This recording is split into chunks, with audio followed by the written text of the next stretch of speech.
Hello నమస్తే.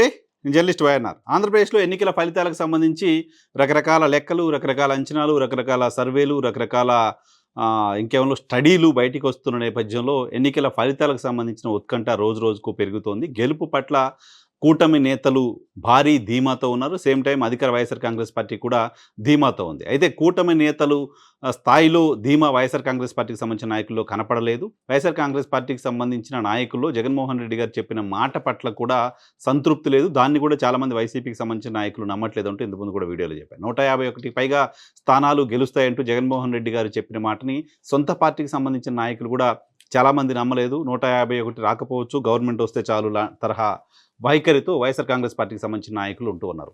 అయితే ఎన్నికల కౌంటింగ్‌కి సమయం దగ్గర పడుతున్న కొద్దీ కూటమికి సంబంధించిన నాయకుల్లో ఎక్కువ జోష్ కనపడుతోంది. గెలుస్తామనే ధీమా కనపడుతోంది.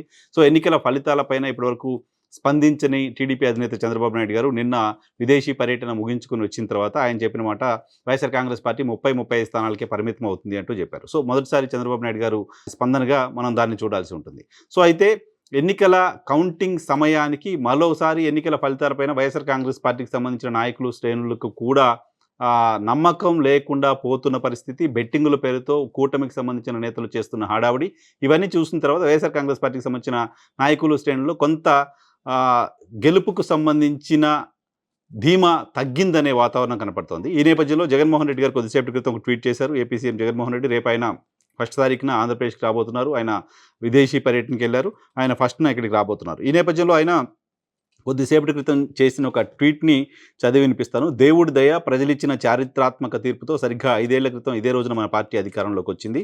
సో కులం, మతం, ప్రాంతం, రాజకీయాలు చూడకుండా ప్రతి కుటుంబానికి మంచి చేసింది. ప్రజలందరి దీవెనలతో మళ్ళీ ఏర్పాటు కానున్న మన ప్రభుత్వం ఇదే మంచిని కొనసాగిస్తూ రాష్ట్ర సమగ్రాభివృద్ధి దిశగా అడుగులు వేస్తుంది అంటూ చెప్పారాయన. చెప్తూ ఒక ఫోటోని పెట్టారు. ఆ ఫోటో ఏంటి అంటే ఆయన ముఖ్యమంత్రిగా ప్రమాణ స్వీకారం చేస్తున్న నాటి ఫోటో పెట్టి ప్రజలందరి దీవెనలతో మళ్ళీ ఏర్పాటు కానున్న మన ప్రభుత్వం ఇదే మంచిని కొనసాగిస్తూ రాష్ట్ర సమగ్రాభివృద్ధి దిశగా మరిన్ని అడుగులు ముందుకేస్తుంది అన్నారు. సో గెలుపుకు సంబంధించి తానెంత ధీమాగా ఉన్నాను అనే విషయాన్ని జగన్మోహన్ రెడ్డి ట్విట్టర్ ద్వారా చెప్పే ప్రయత్నం చేశారు. సో గెలవబోతున్నాం, దానికి సంబంధించి ఎవరికి ఎటువంటి అనుమానాలు ఉండాల్సిన అవసరం లేదు అనే మాట జగన్మోహన్ రెడ్డి గారు చెప్పినట్లయింది. అంతేకాదు వైఎస్ఆర్ కాంగ్రెస్ పార్టీ అధికారికంగానే అఫీషియల్గానే ఇప్పటికే కౌంట్ డౌన్ ప్రారంభమైంది ప్రమాణ స్వీకారానికి అంటూ చెప్తోంది. సో వచ్చే నెల 9న విశాఖపట్నంలో జగన్మోహన్ రెడ్డి గారికి ప్రమాణ స్వీకారం చేయబోతున్నారు అంటూ చెప్తుంది. దానికి సంబంధించిన ముహూర్తాన్ని కూడా పెట్టింది. సో వైసీపీ చాలా ధీమాగా ఉన్నప్పటికీ, ధీమాగా ఉంటూనే ప్రమాణ స్వీకారానికి కూడా ఏర్పాట్లు చేస్తున్నప్పటికీ, ఇప్పటికే పెద్ద ఎత్తున 9వ తారీఖు విశాఖపట్నానికి వెళ్ళడానికి సంబంధించి ఏర్పాట్లు చేసుకున్న నాయకత్వం చాలా. బట్ కూటమి వైపు నుంచి బెట్టింగుల పేరుతో జరుగుతున్న మైండ్ గేమ్ వైఎస్ఆర్ కాంగ్రెస్ పార్టీని డిఫెన్స్‌లో పడిస్తోంది. సో అటువంటి డిఫెన్స్‌లో పడ్డ వాళ్ళందరికీ ఈరోజు జగన్మోహన్ రెడ్డి గారి ట్వీట్‌తో ఖచ్చితంగా కాన్ఫిడెన్స్ వచ్చి ఉంటుంది. విజయం పైన ధీమా ఉండి ఉంటుంది. సో మరికొద్ది రోజుల సమయం ఉంది. 4వ తారీఖు ఆంధ్రప్రదేశ్‌ని తదుపరి పాలించే వాళ్ళెవరు?